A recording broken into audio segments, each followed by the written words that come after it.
continuing our coverage of the SnyderVerse, the DCEU, the DC film universe, and everything in between, and everything DC orientated. So it appears when The Rock said the DC hierarchy is about to change, he was actually, based on the Black Adam trailer, just inferring to the Warner Bros. Executive changing because Warner Bros. Discovery is now in charge. Toby Emmerich now isn't the president of Warner Bros. He's got a producing role, and it looks like Walter Hamada is going to be leaving very soon based on a Variety article. So within this video, we're going to talk about multiple topics to do with the DC fandom and the DC universe. There's too many topics to do independent videos, so we're going to do a mega video going over multiple topics to do with the DC film. So yo, what is freaking good, YouTube? What's you here? If you are new around here, make sure to subscribe to never miss any of the Marvel, DC, pop culture based content that we do on a daily. If you could please subscribe, turn notifications on, and comment because it helps the video get pushed out in the algorithm. Also, if you want to see that beautiful face behind that beautiful voice, just check us out on Instagram at WarStew. And if you could follow us on Twitter, I've got like 5 followers, WarStewG. That would be much appreciated. Right, let's get into this video. So it appears the Twitter scoopers were wrong again. So Mira, played by Amber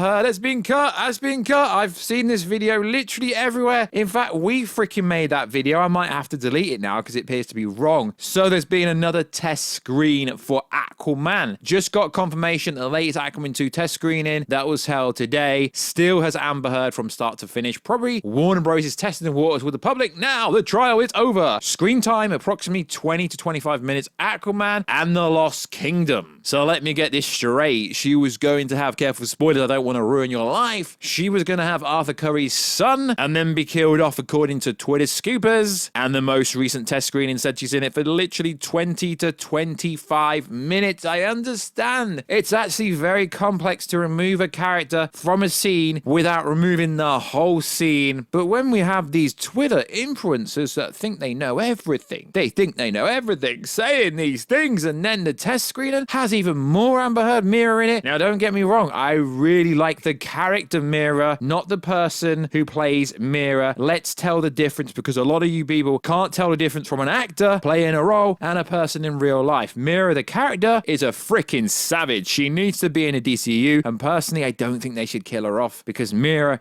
needs to be in the DCEU going forward. But what they should actually specifically do is just recast the character. Now, Twitter Scooper says this: cutting her scenes require more than just an edit. We'll need to do reshoots and time. If it's happening, I wouldn't have expected to see a change at the latest test screen. As I mentioned, this is just a Twitter Scooper backtracking, basically. So what I find interesting is when a Twitter Scooper comes out with info, it goes viral. Everyone's talking about it. It's absolutely everywhere. And then the next test screen, and it's completely different. So if you got a little DM saying, yo, they're cutting scenes, and literally that's what it actually said. That Warner Brothers held a meeting and they're getting rid of all of her scenes. So if this was the case, why didn't they just delete all her scenes and show a cut? Because it's a test screening. It's not the final version. Why didn't they just show a version of the movie with all her scenes taken out, period? Well, this is why I don't trust any source online. I really don't. Because, like I say, sources get things wrong more than they get things right. They get a lot of accreditation and a lot of validity when they get things right. But when information comes through wrong, they don't really like to admit it. I mean, it's a roundabout way. There was a meeting and all Amber Heard scenes will be deleted from Aquaman 2. No way, really. Okay, cool. But yeah, it turns out there's 25 minutes of Amber Heard in the most recent cut of Aquaman 2. I mean, let's see how this plays out. Obviously, there's a lot of time before we actually get to the movie. So also in the news, DC Films president job reportedly in jeopardy for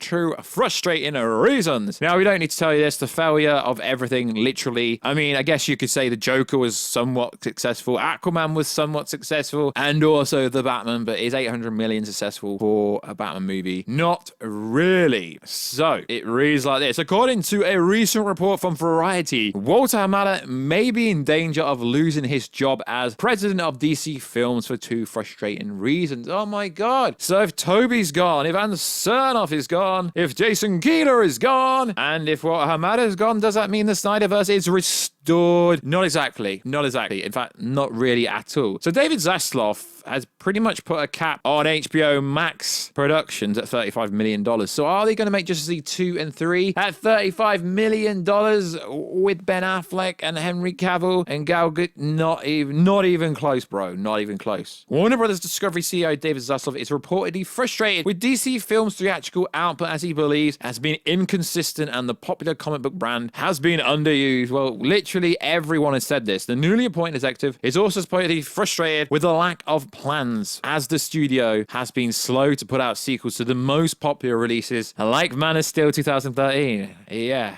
Where's Henry at? Oh, Henry wants too much money. Yeah, we're not buying that excuse. We're really not. For these reasons, Zaslav is reportedly eager to find a new leader like Marvel Studios president Kevin Feige to take over, possibly when Walter Hamada's contract expires next year. The CEO already approached former Fox and Paramount executive Emma Watts for the position, but negotiations fell apart. No announcement is expected in the near future with regard to a DC lead. Hamada's replacement will have many challenges ahead to get the DCU back on track. After all, the current Superman actor Henry Cavill... Sorry, I had to read this again because it doesn't actually make sense to me. Henry Cavill is quickly becoming too old for the role. That doesn't make literally any sense. Why? Because Paul Rudd played Ant-Man when he was 50. Robert Downey Jr. played Iron Man into his 50s. Literally makes no sense. Henry Cavill is late 30s and he looks like he's late 20s. He's got a better physique than 99% of the other Hollywood superhero actors that aren't juiced up on a lot of testosterone. Basically what I'm saying is he looks better than 99% of the other MCU actors. So get out of here. He's not too old. Get out of here. The studio has been developing a Man of Steel with author Coates, who's terrible in my opinion, but plans are yet to be finalized. On the flip side, some believe Hamada is being too harshly judged with DC Films president having behind big hits like Aquaman. Okay, that was pretty much off the back of Snyder. The Batman, there's some basis for the claims. Okay, the Batman $800 million,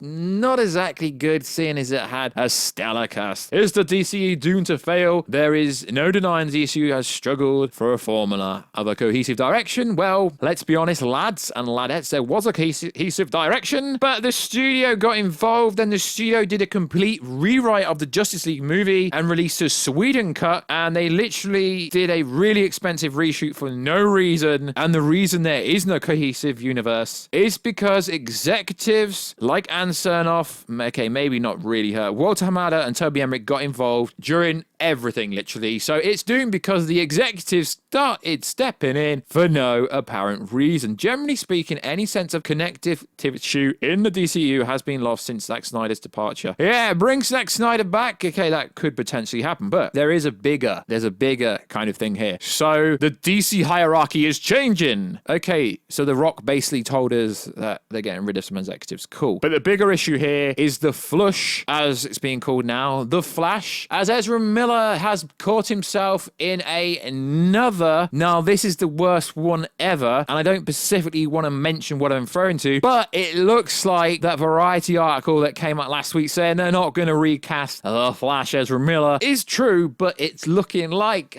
the most recent claim, and it's backed up by their parents, that he will be replaced after Flash movie in a post-credit scene, like your boy Woodrizzy said all along, because realistically, this allegation that he's had pushed in his way, the parents, they're trying to get a court involved.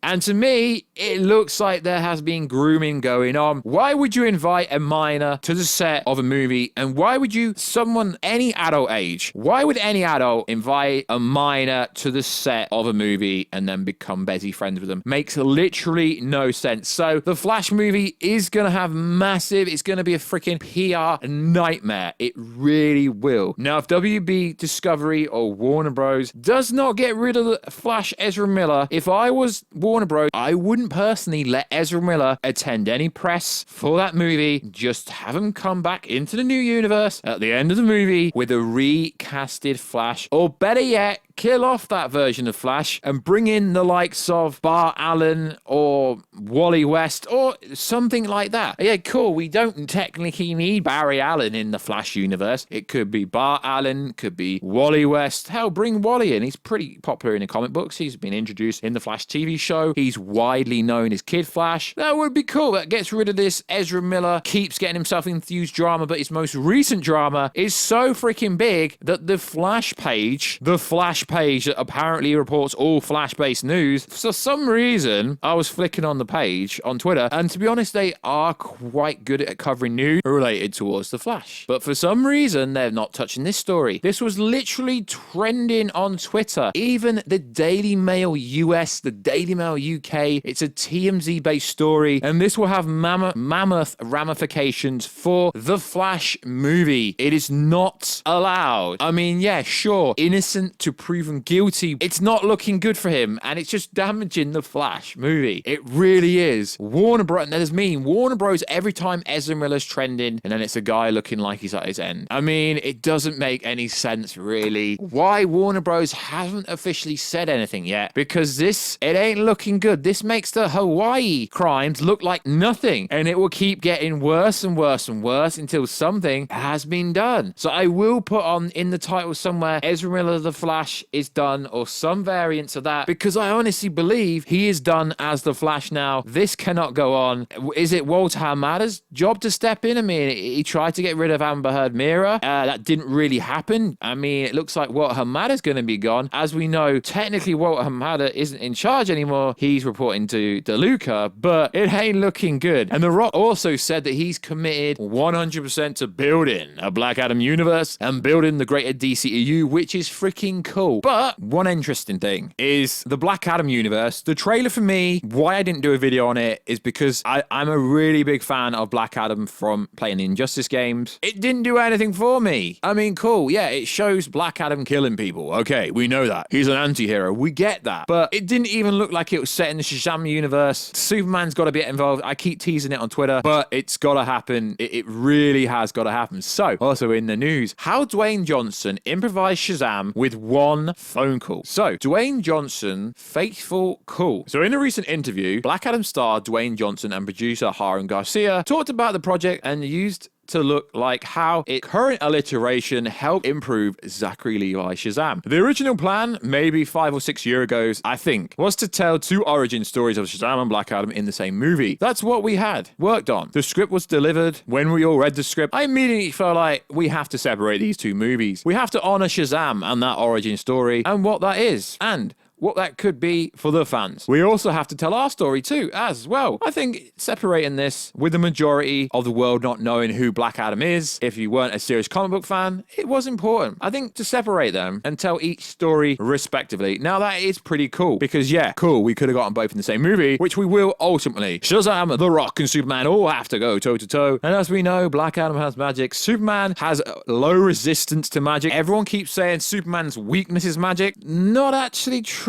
He's got low resistance to magic. Not exactly the same thing, is it? No. But it is interesting. So it seems to me like Warner Bros. Discovery, Warner Bros. Has a lot of potential, but they need to get rid of some bad eggs. What they need to do, get rid of Ezra Miller as the Flash at the end of the movie, bring Bart Allen in, or Wally West, or recast the character. I know they say they can't recast him in the movie. They can just do it at the end of the movie when the new universe is created. Make Black Adam connect more to the Shazam universe. Bring your boy Supes in, because, to be honest, there really isn't much hype for Black Adam. I'm very disappointed, if I'm honest. As a true fan that's covered SnyderVerse DC stuff for years, I'm not one of these people that jumped on the hype train to get views on YouTube. I literally started the hype train for the Restore the SnyderVerse to a certain degree. Okay, I can't take all creditation, but I was in the top 10% of people pushing that and telling you stuff about that. So give me some freaking credit. So that's all they need to do, really. It is disgraceful what allegedly Ezra Miller has been doing. That needs addressing. Warner Bros. Needs to make a statement. It is interesting how the scoopers keep saying, Amber Heard's out, she's out. Then in the test screen, in 25 minutes, the screen times are magically doubled. The screen times magically gone from, oh, she's not in it to, yeah, actually 35 minutes now. So what do we believe? I don't freaking know what to believe. I'm just reading what I'm told and what is out there on the internet. And the test screening definitely happened. Even people like Big Screen Leaks posted about it, and I spoke to a few scoopers behind the scenes, said yes, there was a test screening, but none of them could actually validate how long Amber Heard Mira was in it. But either way, it looks like Mira's got a little bit more screen time than what people actually thought. Walter Hamada temporarily maybe being on his way out. That was kind of obvious because literally, yeah, okay, the Suicide Squad movie was really great. Big John Cena fan, really big Harley Quinn fan. Margot Robbie thinks she's absolutely great, but from a financial point of view, it literally made no money. The Batman, cool, yeah, that made money. Aquaman, cool, but that was literally 2019, 2018. I went to the UK premiere. It's on my Instagram story. Check it out somewhere on the highlights. So that was freaking years ago. So people can't keep giving Walter Hamada the benefit of the doubt because as president, it's his job to overlook everything. Them two movies were freaking years ago. And then you look at the train wreck of all the CW stuff. I get it. He's not technically behind that, but it's all affiliated in a roundabout way. And then you look at all the TV shows. It's just one big mess. It needs checking out. In theory, with The Rock's stardom power and the fact he's got a percentage in the Black Adam franchise, ownership percentage to a certain degree, if what I'm told is correct, The Rock can actually really help. So when he drops his hierarchy line, I really think he's going, yo, Superman and those are going to fight. Post-credit scene, boom. That's why your boy War Stew keeps teasing it. So like always, guys, sorry this is going to be a very long video, but I wanted to cover multiple subjects. So the title is probably going to be kind of condescending because I'm going to have to try and put everything I've spoke about in this video in the title if I can. So like always, guys, check us out on Instagram at War Stew, check us out on Twitter, War Stew G, and I'll catch you in another video very soon. Catch you later.